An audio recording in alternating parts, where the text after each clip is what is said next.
আমার ভগবান শ্রীরামকে কিভাবে এই মৌলবাদী বাংলাদেশের মুসলমানরা জুতো পিটা করছে। দেখুন, আগে দেখুন। বন্ধুরা দেখলেন তো আমার প্রভুকে কিভাবে জুতো পিটা করলো ওই বাংলাদেশের মুসলমানগুলো। কেন করলে জানেন? ওখানে শ্রীকৃষ্ণর মূর্তি আছে সর্বোচ্চ, তার পাশে না শিবের মূর্তি হচ্ছে, সেটাই উগ্রবাদী মুসলমানরা চায় ভেঙে ফেলতে। তাই আমার প্রভুকে জুতো পিটা করলো। ওরা জানেই না আমার প্রভু শ্রীরাম রাবণের পতনের মূল কারণ ছিল। ওরা জানেই না এই ভারতবর্ষ একসময় কংগ্রেস শাসন করত, শুধু রাম মন্দিরের বিরোধ করেছিল বলে সেই কংগ্রেস আজ ধুয়ে মুছে সাফ হয়ে গেছে।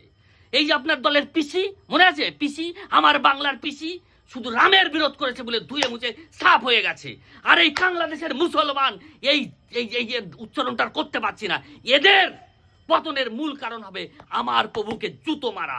জয় শ্রীরাম, জয় সনাতন ধর্মের জয়, জয় সনাতন ধর্মের জয়।